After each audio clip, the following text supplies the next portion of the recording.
EA-J100 Drone Surveying Instructions.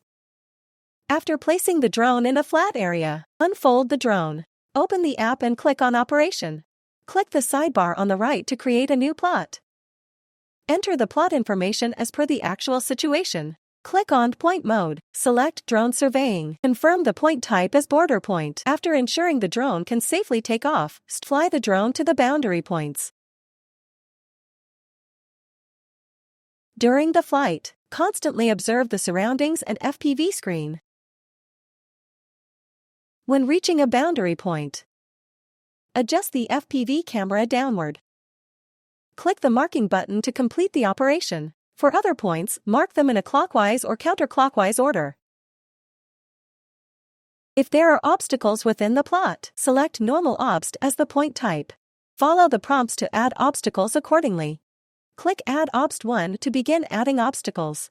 Click the marking button to record the boundary points of the obstacle. For the remaining obstacle boundary points, mark them in a counterclockwise or clockwise order. After that, click the Complete Obst 1 button. Wait for the remote controller to confirm the completion of Obstacle 1 addition. After marking, fly the drone back to the takeoff point for landing. After landing, click Save to complete the drone surveying.